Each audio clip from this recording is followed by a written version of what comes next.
Alhamdulillahi Rabbil Alamin. Wassalatu wassalamu ala ashrafil anbiya wal mursalin wa ala alihi wa ashabihi ajma'in, amma ba'd.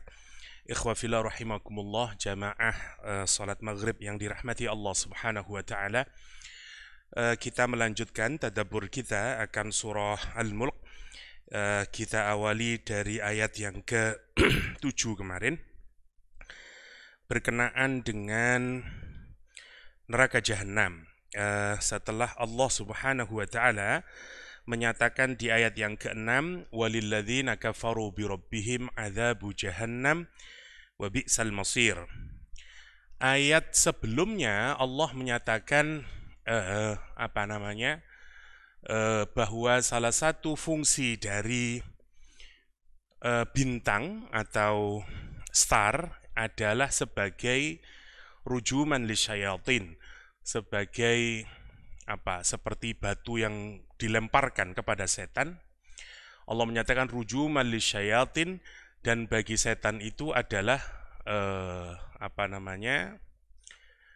gimana kemarin, inna a'tadna rujuman lisyayatin. Kemudian di ayat yang berikutnya Allah bicara walilladzina kafaru birabbihim adzabu jahannam. Ayat ini yang pertama mengingatkan kepada kita bahwa yang masuk neraka jahanam itu bukan hanya setan, tetapi juga semua orang-orang yang kufur. Saya tidak membahas ulang lagi, dan kemudian Allah mulai menggambarkan neraka jahanam. Yang pertama kemarin dengan suaranya. Kita awali lagi di ayat yang ke-7, idza ulku, apabila dilempar, ya, atau dibuang, sebagai bentuk kehinaan. Karena ulqiya itu kalau kita membuang sesuatu, karena sesuatu itu memang tidak ada harganya, seperti kita membuang ke tempat sampah. Jadi menarik menawi dipikirkan cara Allah menggambarkan orang yang dimasukkan ke dalam nerakanya. Gambarannya seperti orang yang dilemparkan ke dalam tempat sampah. Dan kalau kita renungkan, masih ingat salah satu makna dari kata jahannam dalam bahasa Persia adalah tong sampah. Jadi mejeng. Tidak ada orang yang mengeluarkan atau meletakkan sampah dengan cara terhormat, ya, ke tempat sampah.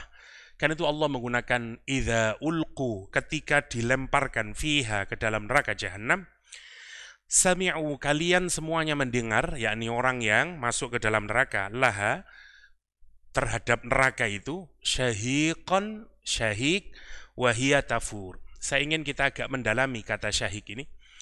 Ada dua di dalam Al-Quran gambaran dari cara orang, gambaran dari bernafas, ya. Memasukkan udara, inhale, ngeten iki, sama mengeluarkan udara, namanya exhale. Lah, Al-Quran menggunakan dua istilah untuk menggambarkan ambeane neraka dan ambeane orang yang ada di dalam neraka. Ya, jadi bernafasnya atau inhale exhale-nya orang yang berada di dalam neraka dan neraka itu sendiri. Satu namanya syahik, dua namanya zafir. Zafir, sahiqan wa zafira, kata Al-Quranul Karim. Kita lihat dulu yang pertama.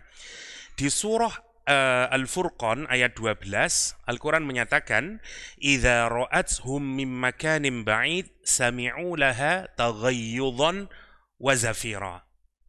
Apabila neraka itu melihat kamu, ya, apabila ra'athum, ya, neraka itu melihat kalian, min makanin ba'id, masih dari jarak yang jauh. Kita sama neraka, katakanlah, ya, itu jaraknya masih sangat jauh. Apa kata Al-Quran? Sami'u laha, kalian semuanya akan mendengarkan. Jadi nerakanya masih sangat jauh, kita ini semuanya akan mendengarkan. Taghayyudhan wa zafira.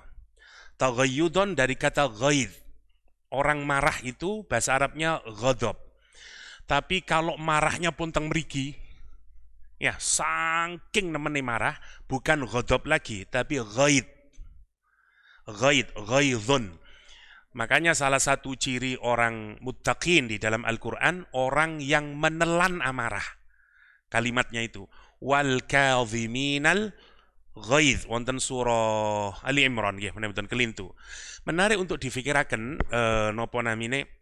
Yang pertama, orang marah itu awalnya tentu dari hatinya karena perasaan yang gak enak marah dia. Al-Quran menggambarkan rasa marah itu kalau naik terus saking nemene pun mau meledak. Karena amarah yang ada dalam hati itu keluarnya dalam bentuk mata memerah, ucapan yang sudah tidak bisa terkontrol, sikap dan seterusnya. Quran itu menggambarkan ciri orang muttaqin adalah kalau marahnya sudah sampai sini. Namanya ghaid, saking nemene pun karo ngoten. Orang yang mestinya sudah dimuntahkan amarahnya, tapi dia tahan. Terus kemudian dia telan. Muttaqin ngoten niku. Terus di Al-Qur'an, wal kadhiminal ghaidha wal 'afina 'anil nas. Wal 'afina 'anil nas. Ada dua cerita menarik ya. Jadi cicitnya Rasulullah SAW namanya Ali Zainal Abidin itu punya pembantu. Suatu hari Ali Zainal Abidin menyatakan, bawakan untukku air untuk berwudu.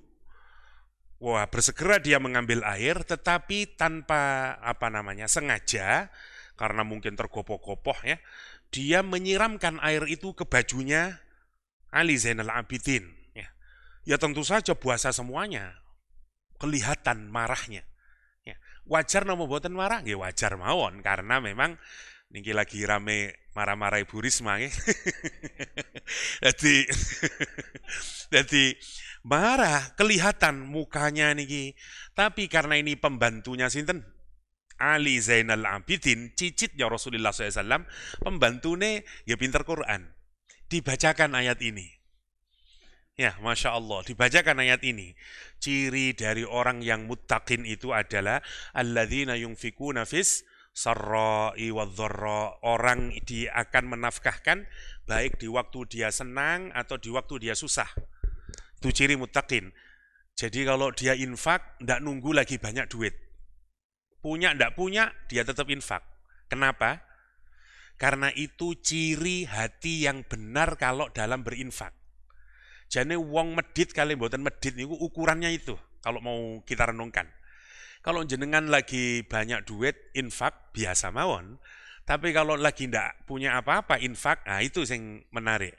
Lah, hati kita itu kelihatan benar sebagai orang yang muttaqin kapan? Kalau kita ndak peduli, bukan ndak peduli, infak kita tidak ditentukan oleh kondisi kita. Boleh wis ngoten top. Kita buka lemari, kuatah baju loh tiba, wah kayak aku duwe kelambi iki nggak tahu digawe, kono, sodakono niku pun nggih sae, tapi sebenarnya apakah itu muncul dari ketakwaan? Belum sebenarnya, muncul dari apa? Kelambi akeh tibae, lah ngoten dan seterusnya, nanti beda Nabi Muhammad SAW, hatta kalau dia tidak punya duit, ada orang meminta ngapain beliau? Hatta hutang, kamu datang ke rumah sana, hutang, nanti saya yang bayar. Sampai sebegitunya. Karena itu ciri pertama adalah, kita tidak bahas panjangnya, yunfikuna fis sarra' wa dharra. Dibacakan ayat ini. Alladzina yunfikuna fis sarra'i wa dharra. Nomor 2, wal kadhiminal ghaidh. Yang menelan amarah. Kata Zainal Abidin, aku telan amarahku. Wal 'afina 'anil nas. Dan memaafkan manusia. Kata Ali Zainal Abidin, aku maafkan engkau. Kata dia wal afi 'anil nas, terakhirnya wallahu yuhibbul muhsinin, dan Allah mencintai orang-orang yang berbuat ihsan, berbuat baik. Kata dia, aku ingin berbuat ihsan dan aku bebaskan engkau sebagai budakku. Terkenal cerita ini, cicit Rasulullah SAW, Ali Zainal Abidin, membebaskan budaknya. Marah tapi malah jadi merdeka. Masya Allah. Hal yang sama juga dialami oleh seorang, saya lupa namanya. Jadi Umar bin Khattab waktu jadi Amirul Mukminin, niku gak ada penasehat. Sekarang political advisor-nya. Ya. Political advisor-nya di zaman Umar bin Khattab adalah para mukri, orang yang paling faham Al-Quranul Karim. Singkat cerita, ada salah satu yang ahli Al-Quran, punya paman. Terus ngomong kepada ponaannya ini, kata dia, "Leh, aku kok kepingin melu kumpulan dengan Umar bin Khattab. Mbok ya kamu itulah kalau lagi rapat dengan Umar, aku tolong diizinkan, boleh ndak? Aku cuman kepingin rodok, yo opo sih? Rapat eksekutif ini, lah ibaratnya kan ini ring satu toh. Diizinin sama Umar bin Khattab. Udah datang dia, begitu masuk Umar datang, belum ada pembicaraan apapun, dia nunjuk Umar. Umar bin Khattab, kamu itu belum adil, kamu belum memberikan bla bla bla bla bla bla, welek mawon kata-kata ini. Umar marah, kelihatan raut mukanya berubah karena tidak senonoh orang ini, tidak bawa data, asal sumpah serapah kepada Umar bin Khattab. Begitu melihat Umar makanya memerah, ponaan yang ahli Quran membacakan ayat Al-Quran kepada Umar. Khudil afwa wa'mur bil urfi wa'arid minal jahilin. Kata dia, Umar, ini pamanku minal jahilin. Dan Allah menyatakan dalam Al-Quran, khudil afwa, maafkan. Wa'mur bil urfi, perintahkan kepada yang kebajikan. Ya, khudil afwa wa'mur bil urfi wa'arid anil jahilin. Berpalinglah kamu dari orang-orang yang jahil. Umar itu katanya, kalau kita baca di riwayatnya, Umar itu kalau ada orang nasihati pakai Quran, dia berhenti. Dia dengerin seksama, dan dia tidak akan menyelisihi apa yang ada di dalam Al-Quranul Karim. Apa kata Umar? Aku maafkan engkau, dan aku tidak peduli dengan apa yang kau ucapkan. Masya Allah. Ini menarik kalau kita merenungkan poro orang-orang soleh nih, orang-orang soleh. Bukan karena nopo namine jualan image, mboten, memang bener-bener ya. Wajar, tetap sebagaimana manusia biasa, gitu, tetap marah dan seterusnya. Tapi lihat marahnya Umarul Khattab, ya, marahnya orang-orang soleh, menarik. Nah, Quran yang marah itu menarik. Kalau marah itu sudah di sini, namanya ghaid. Jadi lek sing teng mriki ditahan, sik wajar, dereng meledak. Niki pun teng mriki terus Al-Qur'an. Makanya kalimatnya itu menarik Quran. Wal kadhiminal ghaidha, menelan amarah. Kalau kita makan sesuatu, terus kita telan, kelihatan kalau kita mengunyah, mboten kelihatan. Tapi lek kecapan ketok, mangan opo rek? Tapi lek kelihatan mana kecapan. Tapi kalau kita telan ndak kelihatan, apa asumsinya? Asumsinya itu orang yang menahan amarah itu tidak kelihatan lagi bekas amarahnya, tidak kelihatan kalau dia. Kalau kita bisa ngoten mutakin, cek abo teosat yongge manjane mutakin lah gitu. Pancen ini kelas paling topnya, masya Allah, gambarannya wonten surah Ali Imran. Lah, sekarang Allah menceritakan bukan marahnya manusia, marahin rokok. Masya Allah. Marahin rokok itu juga digambarkan dengan kata ghaid. Taghayyudhan. Teng mriki marahin rokok itu. Setiap apa? Ngelihat calonnya yang akan masuk ke dalam neraka. Dia sudah marah, menggelegak-gelegak. Untuk bikin apa? Bikin ketakutan orang yang akan masuk. Kenapa sih Allah menceritakan sedemikian ngerinya begini? Agar benar-benar kita ini takut sama neraka. Mosok lek wis digambaraken ngeten kok sing guyang-guyu lak kan nemen to asline. Ya opo rek wis medenine kaya ngoten dan seterusnya. Dan tidak ada dari kita ini yang selamat kalau kita mikir, karena pasti kita punya dosa. Kecuali kita mendapatkan ampunan dari Allah Subhanahu wa taala, kita mendapatkan maghfirah dari Allah Subhanahu wa taala. Karena itu ayat ini kenapa sekarang nadanya keras? Karena orang ini sudah ndak boten saged diperingati dengan gambaran kekuasaan Allah SWT kemarin. Wis diceritani langit, ceritani iki. Sik tetep mawon kemarin yang kita gambarkan. Tetep maksiat sama Allah. Sekarang dikasih yang lebih keras lagi. Untuk memukul kesadaran. Masya Allah, ya, untuk memukul kesadaran. Saya tidak tahu apa saya pernah ngomong di sini. Qadhi siapa niku? Zurarah bin Aufa. Bahkan mati dalam sholat ketika dia membaca nopo? Fa'idha nuqira fin naqur. Ya, apabila ditiup sangkakala, langsung ngimami sholat. Ya ayyuhal muddathir kum fa'anzir wa rabbaka fakabbir wa thiyabaka fatahhir wa rujsa fahjur wa la tamnun tastakthir fa'idha nuqira fin naqur. Gemeter ya mbak, bayangaken ayat nih. apabila ditiup sangkakala. Fa idza nuqira fin naqur, gemeter piyambake, terus langsung rukuk, langsung tersungkur meninggal dunia beliau.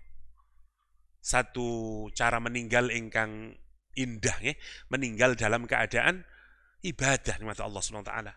Kados sinten Syekh Ahmad Kishk di Mesir ya. Beliau ini lek teng mriki kados sinten nggih. Sinten yang terkenal sekali ceramahnya, orator ulung. Pemerintah suatu saat kemudian melarang beliau karena cukup bukan provokatif, istilahnya kurang tepat, bisa menggairahkan massa. Wonten berapa tahun tidak boleh lagi berceramah. Beliau menulis kitab tafsir. Pun dados kitab tafsire meninggalnya yang indah. Malamnya itu dia bermimpi Rasulullah SAW. Dalam mimpi itu Rasulullah menyatakan bahwa dia ini akan meninggal hari Jum'ah dalam keadaan sujud. Pagi hari dia bilang sama istrinya, mana saya mau mandi, mana gamis saya, dan seterusnya. Loh, ada apa mas? Kok serius banget pakai yang baru-baru semuanya? Kata dia, saya bermimpi meninggal dunia hari ini. Kata istrinya, ngapain? Katanya kan kalau cerita buruk itu tidak boleh ceritakan. Bagi istrinya, tentu saja mati adalah cerita burung, tidak duwe bojo lah gitu. Kata dia, justru ini adalah cerita terbaik. Dan aku ingin cerita ini benar-benar menjadi kenyataan. Masya Allah, hari itu, hari Jum'ah, beliau datang ke masjid, dalam sujud, beliau meninggal dunia. Masya Allah, sama seperti Syekh Mutawalli Sya'rawi yang juga sama, dua penulis tafsir atau ahli tafsir di Mesir yang mengagumkannya. Oke, terus akan buatan munggah-munggah nanti ayat.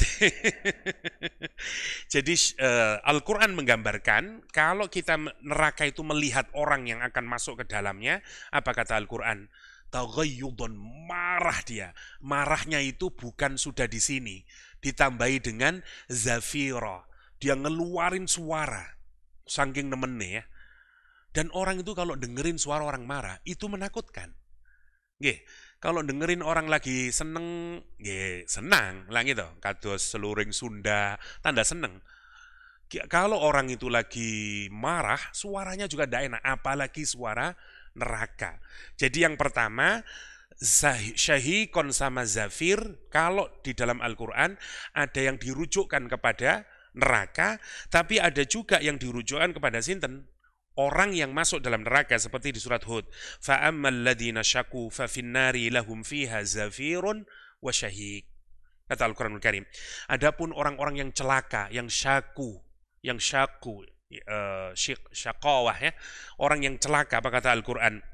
فَفِي النَّارِ, maka dia di dalam neraka, zafirun wa syahiq.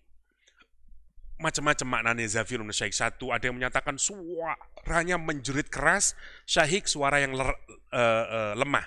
Ada juga yang menyatakan suara yang inhale tadi, zafirnya exhale. Oke. Jadi di dalam Al-Quran kata syahik dan zafir bisa dirujukkan kepada orang yang masuk ke dalam neraka, juga sakit dirujukkan kepada nerakanya. Sekarang kita baca ayatnya. Idza ulqu fiha, apabila dilemparkan, dibuang orang itu ke dalam neraka. Saya terjemahkan letterleknya. Dimasukkan orang ke dalam neraka. Sami'u laha, mereka semuanya akan mendengar dari neraka itu apa? Syahiqan wa hiya tafur. Dia mendengar syahiknya neraka. Yang kemarin saya ceritakan itu. Berkoar-koar dia, suara yang jelek. Para ulama tafsir menggambarkan seperti suara khimar. Karena tidak bisa lagi gambaran suara yang jelek. Ya, mungkinlah Indonesia ngartikan dulu syahikon ai sautu mak lampir, ngaten mungkin. Gambaran suara yang jelek. Wong Arab itu suara jelek adalah sautul hamir. Inna angkarul aswat la sautul hamir. Dalam Al-Quran suaranya keledai, pun kedelai, keledai. Dengerin di YouTube ada, ya memang ada indahnya ya, suara keledai. Oke, wahia tafur, kapan dia mengeluarkan suara? Ketika tafur, seperti kemarin ya. Jadi mirip ayat ini dengan yang ada di surat Al-Furqan tadi. Ya, taghayyudon wa zafira. Jadi niku tembu nemu tutup menarik Al-Qur'an itu. Jadi kalau di surah Al-Furqan menggambarkan exhale-nya Quran, kalau di surah nopo niki Al-Mulk menggambarkan inhale-nya. Nah, ambeane neraka niku mboten coblas, suarane mboten karu-karuan. Kados kita dengerin orang mengi itu lho, lak mboten neco to. Mboten neco niku wong mengi dan niku neraka, ngoten maksude niku. Masyaallah. Niku idza ulku fiha sami'u laha syahiqan wa hiya tafur. Saya singkatkan mboten kula waos tafsiripun terlalu banyak ya. Ada yang menyatakan asyahiq fis sadr annahu siyah, ada yang menyatakan syahiq wa akhiru nahikil himar. Suara paling terakhir kalau khimar ngeluarin suara paling jelek, yaitu macam-macam para ulama. Oke, kita lanjutkan. Takadu tamayyazu minal ghaid. Takadu hampir saja. Takadu itu hampir. Meh. Tamayyazu artinya mayyaza itu sebenarnya memisahkan. Karena itu orang yang sudah bisa memisahkan baik dan buruk, bahasa Arabnya mumayyiz. Ya, misalnya dia mumayyiz sampun Ustaz, udah baligh, dia sudah bisa memutuskan. Usianya disebut mumayyiz. Tamayyazu minal ghaid, dia memisah-misahkan dirinya. Gambaran apa niku? Wong ngamuk. Ya, orang Arab itu dulu kalau marah dia tarik-tarik. Saya pernah merasakan. Ya, saat kelahiran anak pertama, ya. Kakak-kakak perempuan saya bilang sama istri saya, nggak loro kok Nduk, wis sing pokoknya gampang lah dibesarkan hati istri saya. Begitu lahir teng rumah sakit ini gua diswakit semuanya, ditarik-tarik baju saya jebol 3 ya. Jari sapa ndak loro, jari sapa. Niku tamayyazu niku ngoten. Jadi luapan amarah yang mencabik-cabik. Lah saiki lek geni tercabik-cabik maksudnya apa?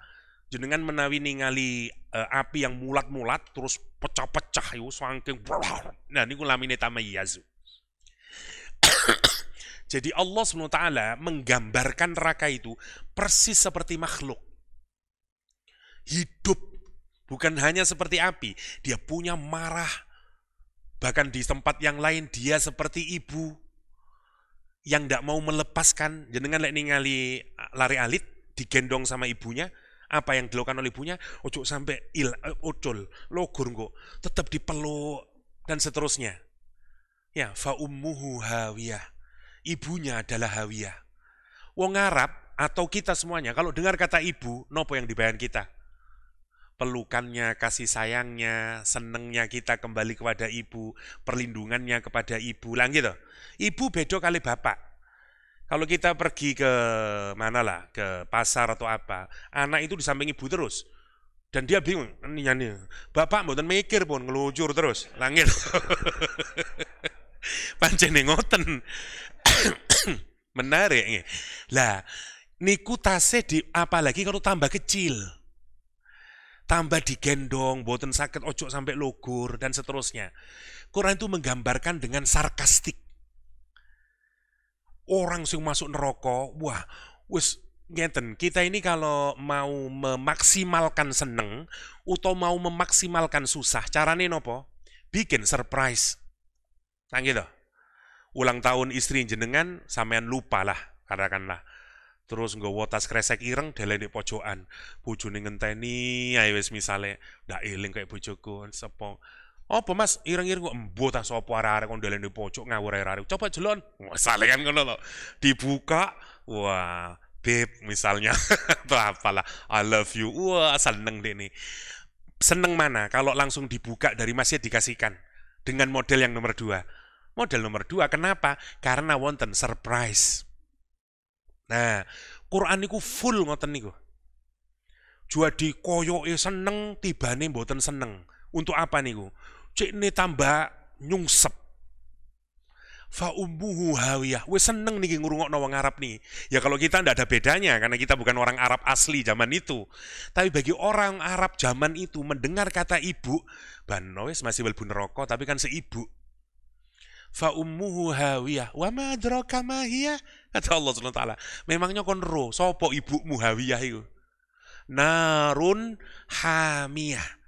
api yang panas, yang terus memanas. Ini ibarat uang elele umbiono, ini ngoten tibane. Buat untuk memukul hati kita. Masya Allah ya. Fa ummuhu hawiyah. Wa ma adraka ma hiya. Narun hamiyah. Karena itu kita akhiri dengan nas'alullahal afwa wal afiyah. Masya Allah ya. Untuk gambarinnya. Lah sama dengan ayat ini. Allah menggambarkan seperti manusia. Takadu tamayyazu minal ghaid. Hampir merobek-robek karena amarahnya. Kullama ulqiya fiha faujun. Setiap dilemparkan ke dalamnya. Faujun. Siapa itu? Satu kelompok orang. Ini menarik ya. Mangke orang dimasukkan ke dalam neraka kelompok-kelompok. Jadi ahli judi, ahli apalah dan seterusnya ya, tukang korupsi dan seterusnya. Maujun dimasukkan semuanya, pemimpinnya. Kita banyak nanti kita akan berhadapan dengan banyak di dalam Al-Qur'anul Karim berkenaan dengan orang neraka. Ada sing katanya apa orang Jerman norok buntek tok ya. Ngikut doang. Dia protes sama jane aku ndak mlebu neraka kan gara-gara sampean cak. Aku biyen melu sama jane aku. Wah, dan seterusnya wonten ngoten niku dalam Al-Qur'an. Lah ayat ini menggambarkan setiap dia masuk satu kelompok sa'alahum khazanatuha, bertanya penjaga neraka kepadanya. Niki terus para mufassir boten pertanyaan ditakoi terus menurut rokok takoi kon kok iso meneng kene boten ngoten.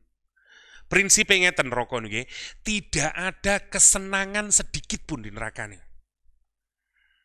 Hatta jenengan minta seteguk air ndak dikasih. Masya Allah nih. Kulo tangleteng pun di hukuman di dunia ini yang paling bengis pun jenengan bayangaken. Dikasih air tetap dikasih air. Hukuman yang paling menyedihkan ya, misalnya 1 kali 1 meter, tidak ada WC-nya, tidak ada apa-apanya. Itu hukuman orang di dunia. Pun teng meriku, buang kotoran di situ, tapi tasih dikasih makanan. Masih di situ enggak. Al-Quran itu sampai dia minta air tidak dikasih. Atau yang lebih kecil dari air, enggak dikasih. Nanti dalam Al-Quran dijelaskan. Kenapa kata Allah? Minta saja, terus saja minta. Tidak akan ada gunanya itu. Masya Allah. Nanti kalau kita sampai di ayatnya. Nah, ayat ini menggambarkan pertanyaan ini, kata para ulama tafsir namanya su'al taubih. Ini pertanyaan penghinaan. Kon kok cek goblok itu tuh kene. Ya apa ceritane goblok pol kon panjenengan. Buat ditambah jenengan lek wis songsoro terus ditambah duwe C digilokno lak wis to. Ya wis porek pancen aku elek tapi ojo ngono to, lak ngono to. Niku maksude ngoten, sa'alahum khazanatuha. Jadi bukan bertanya, kon kok iso tutuk neraka iku lho. Bukan begitu. Tapi dia dihinakan oleh malaikat. Nomor 1 fungsinya. Nomor 2 untuk apa? Untuk pengingat kita. Jangan sampai kita seperti ini. Jadi jawaban orang yang ada di dalam neraka itu informasi yang sangat berharga buat kita.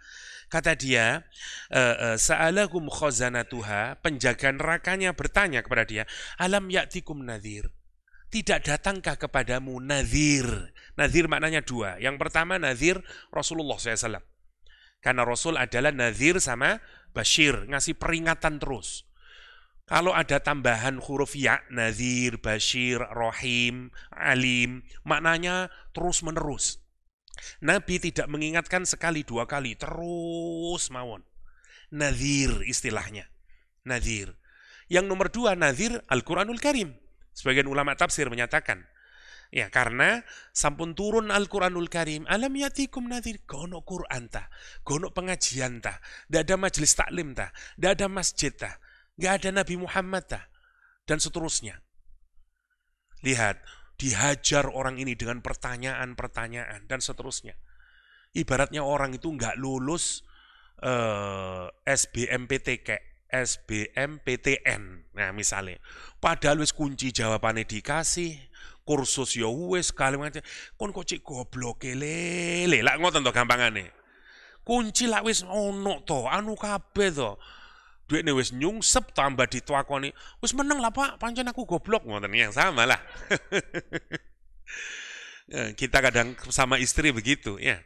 Nggak boleh. Kadang Laki-laki gitu emosinya. Sampai nih wancen mosok ngono gak iso anu ngene. Istri kalau sudah marah bilang gitu. Memang aku goblok.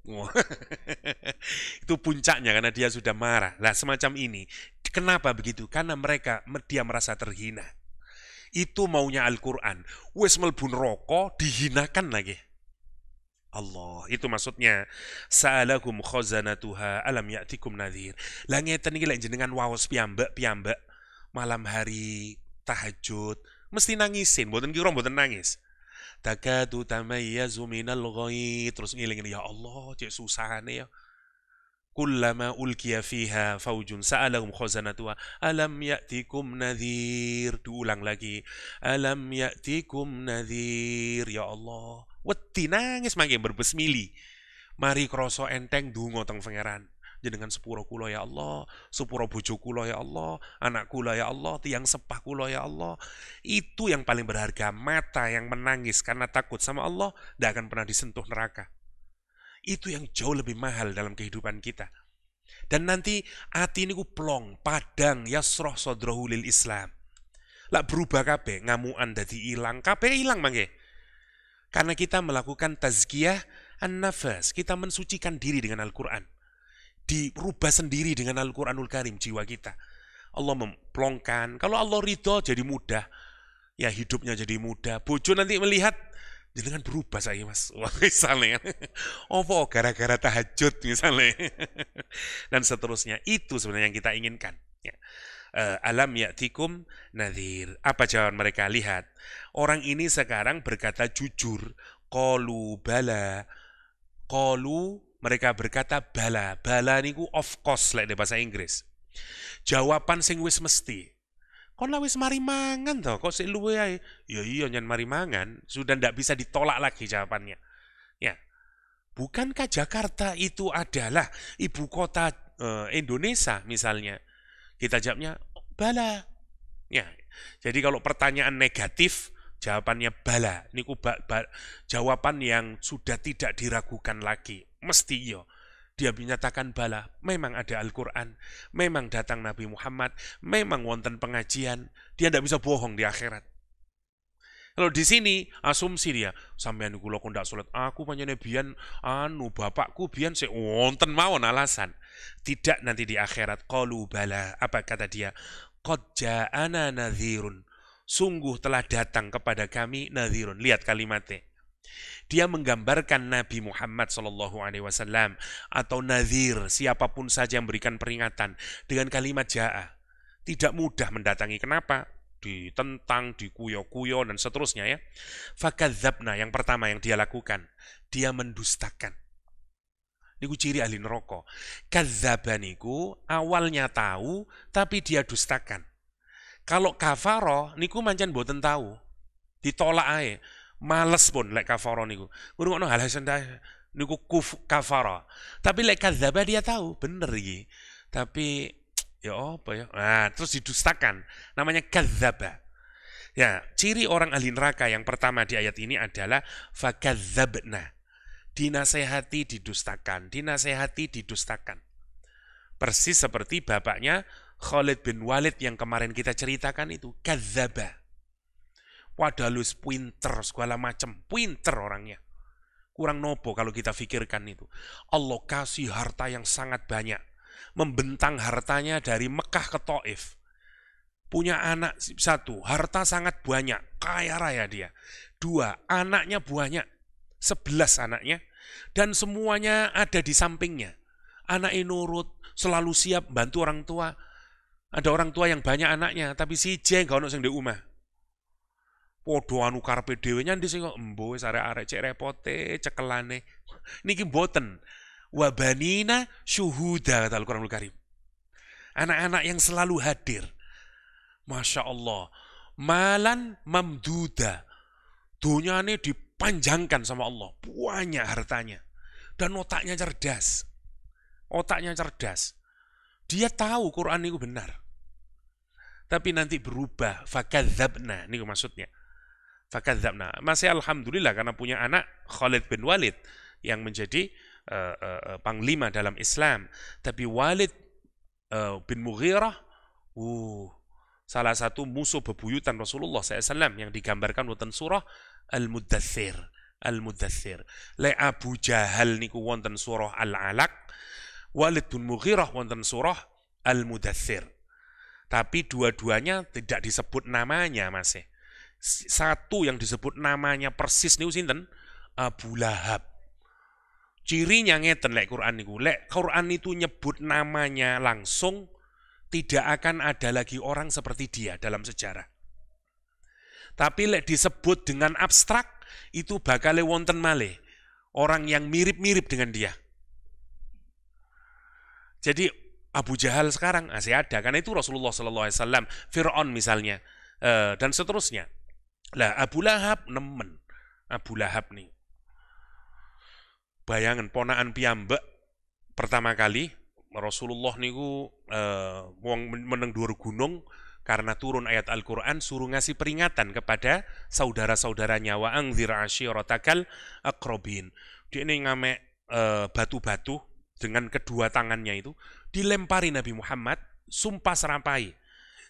Tabban niku ngeten, tabat niku hancur pelan-pelan. Langsung hancur halaka dalam bahasa Arab. Tapi lek hancur pelan-pelan, slowly but deadly. Pelan-pelan tapi hancur, namanya tabat. Mungkin lek bahasa kita untuk jenengan lek muangkel terus nyumpah serapai, misui tiang, tapi sekira modar pelan-pelan. Kan susah ngoten niku. Wong ini panjene ibaratis nopo? Mesone wong Arab ibarate. Yang digambarkan Al-Quran, tabat siyada abi lahabi watab. Dia bilang ke Rasulullah, modar ya kon Muhammad. Krono iki tak kon ngumpul awak kabeh iki. Sambil dia berusaha melempari. Yang kedua dia bilang, tabal lihadat din. Celaka engkau Muhammad. Kula mboten remen ngartini celaka iku. Kurang pas tengah hati rasane. Modar kira-kira ngoten lah. Wongko ya kon Muhammad. Suangking nemene mate ya kon Muhammad. Ibaratnya kados ngoten. Karena itu kalimat yang memang sangat jelek diucapkan untuk Rasulullah. Sinten sing boten terami? Allah SWT boten terami. Rasulnya dihinakan. Tapi rumusnya dalam Al-Quran, kalau kejelekan Allah balas seimbang. Berapa kali Abu Jahal menyatakan sumpah serapah? 2 kali. Tabban lihadatin, tabbal alihada jama'tana. Allah menjawab 2 kali. Tabbat yada abi lahabiu wa tab. Dibalas lagi. Hancur, modar kedua tangannya Abu Lahab. Dulu waktu ayat ini turun, tangannya sik gagah. Coba, tambah dicece Rasulullah. Dibuka ngeten Abu Lahab. Ya Muhammad, kuat. Coba bayangkan. Jenengan Nabi ini terus ya napa? Kurang ajar lah malah. Tapi Masya Allah. Allah menyatakan, tabbat yada abi lahabi watab ma aghna anhu maluhu wa ma kasab. Tidak berguna sama sekali dunyane anak-anake. Dia mati boten covid, lepra, kurang jelek, membusuk semua badannya. Semua tabib datang boten saged nyebutkan, dan tabib tidak berani menyentuh karena menular. Mati boten wonten sing anake ngale kabeh, keweden kabeh, nyewa budak Habasyi. Budake nyentuh ae boten purun. Mbok gaji piro ndak sepurane ae. Ya tak kuburno, nggih cothek. Kados jenengan ngubur tikus. Sehina itu Al-Quran menggambarkan. Kenapa? Karena ma'aghna anhuma, ndak berguna. Jadi Quran niku nyocoki kalimatnya, nggak berguna belas Abu Lahab. Ma'aghna anhu bagi Abu Lahab. Apa? Maluhu wa ma kasab. Hartanya, anak-anaknya, gono gunane. Allah tunjukin waktu di dunia, apalagi di akhirat. Itu yang digambarkan. Apa yang dilakukan oleh budak ini dingetenaken. Dadi damel jublangan riyen dingetenaken terus. Wonten mayat lebih hina dari Abu Lahab. Boten wonten. Damel contoh kita semuanya, tabat. Dan pelan-pelan seperti kalimatnya. Loroi Abu Lahab boten langsung, pelan-pelan. Mulai loro kabeh, melembung kabeh ibaratnya, nanahan kabeh, mulai potok gitu. Tabat siada. Kenapa? Karena dia sendiri. Masya Allah, tabat yada abi lahab. Tapi dia pasangan yang paling top, ideal. Jadi best couple in the world lah Abu Lahab kali bojone. Ya, sehidup seneraka. Nah, ini karena nggih sami bojone nggih masyaallah wayune tiyang. Swogeh wayu. Abu Lahab niku guanteng sogeh. Jadi kan lek nonton pengantennya paling ideal. Jadi wong Arab ku lek guanteng, kulite glowing disebut Abu Lahab. Cuman karena Al-Quran kemudian geser maknanya. Yang awalnya Lahab itu makna ganteng, dirubah Al-Quran orang yang nanti akan dimakan oleh jilatan api neraka. Jadi Abu Lahab, bapaknya api neraka. Tapi dulu awalnya Abu Lahab nu mboten, bojone namine Ummu Jamil. Ya, Miss Beautiful. Kurang nopo won. Wadi podo sogene niki, keluarga podo sogene, swoge ganteng, ayu, swoge, ketemu sak bojoan. Best couple.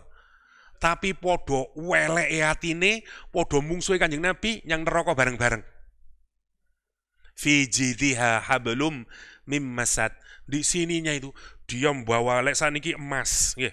Wah, mungkin kilonan lah apa. Dia ngomong sesumbar kemana-mana. Aku tak entekno donyaku iki.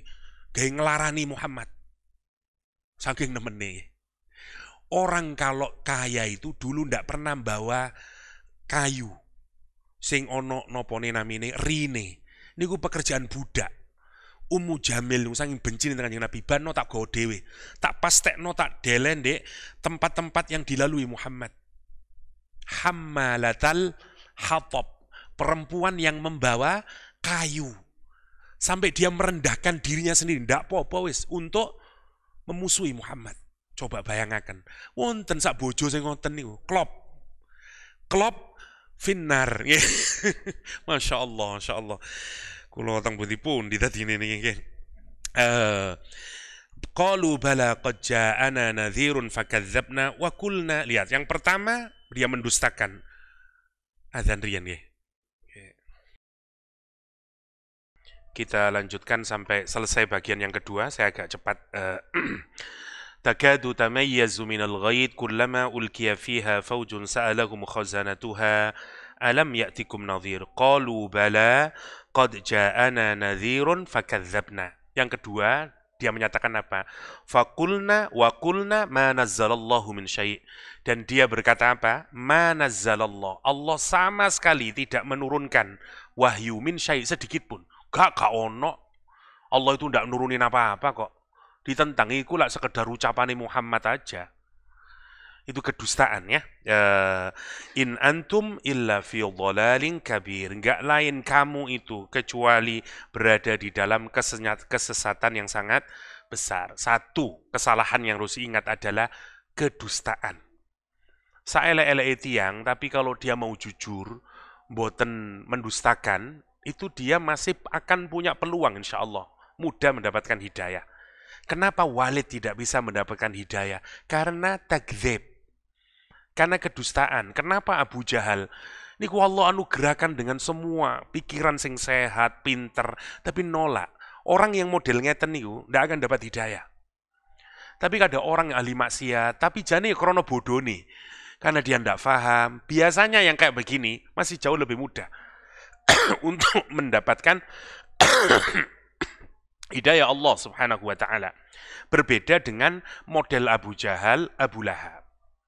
Abu Sofyan misalnya. Jadi mungsune Kanjeng Nabi niku